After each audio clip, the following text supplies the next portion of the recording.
ఇక్కడ తమరి ద్వారా నేను తెలంగాణ ప్రజలకు నేనేం చెప్పదలుచుకున్నా అంటే చంద్రశేఖరరావు గారు 2018 2019 ఆ తర్వాత వివిధ సందర్భాలలో మాట్లాడిన మాటలు వారి మెదడునంత రంగరించి ఒక అద్భుతాన్ని ఒక అమృతాన్ని తీసి అమృతంలో నుంచి సృష్టించిన ధరని వారి యొక్క ఆలోచన అనేది అయితే చెప్పిండో అది శుద్ధ తప్పు.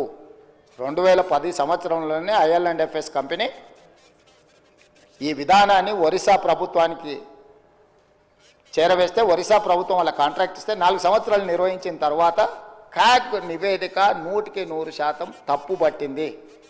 ఈ లోపభూయిష్టమైన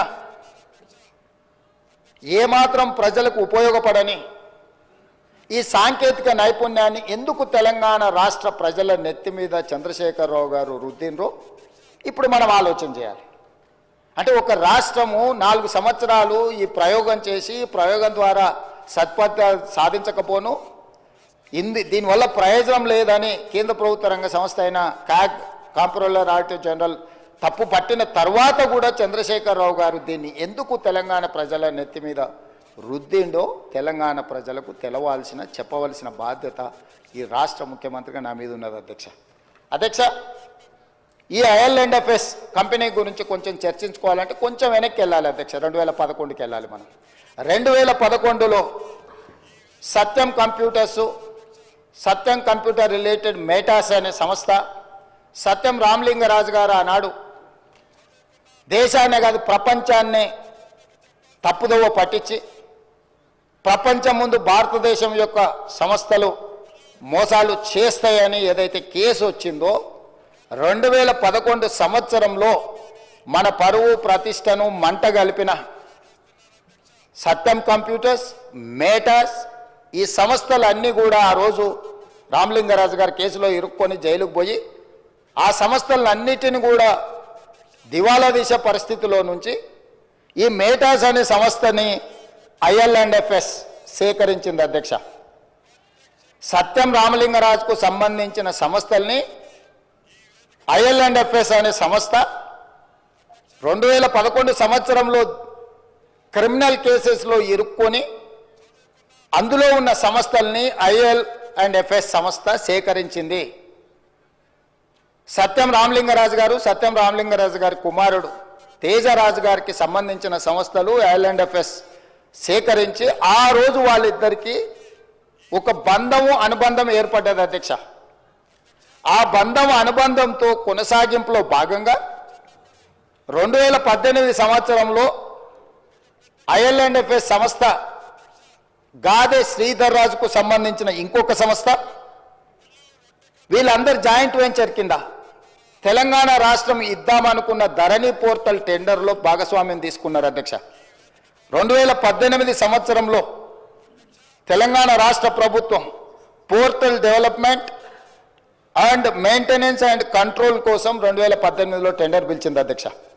ఈ టెండర్ ప్రక్రియలో భాగంగా IL&FS అదేవిధంగా గాదే శ్రీధర్ రాజుకు చెందిన ఈసెంట్రిక్ అదేవిధంగా విజన్ ఇన్ఫోటెక్ కంపెనీలు సంయుక్తంగా కాంట్రాక్టు సాధించుకున్నాయి. యువరాజుకు అత్యంత సన్నిహితులు ఎవరో తమరికి తెలుసు అధ్యక్ష. యువరాజు వెనకాల ఉండి ముందల గాదే శ్రీధర్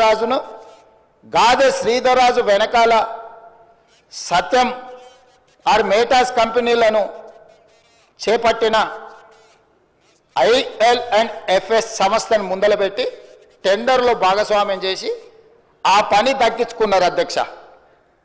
ఈ 2017 సంవత్సరంలోనే ఈ IL&FS సంస్థ దివాలా తీయడమే కాకుండా క్రిమినల్ కేసులలో వీళ్ళు కూడా ఇరుక్కున్నారు అధ్యక్ష.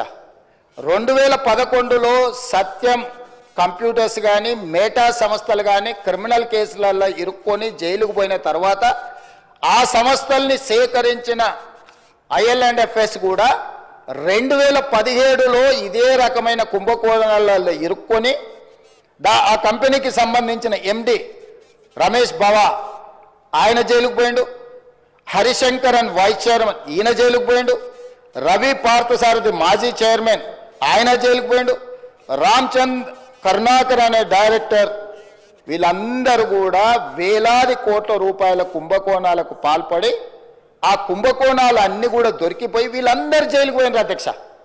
ఇది ఎప్పుడు 2017 సంవత్సరానికే జరిగిపోయింది అధ్యక్ష.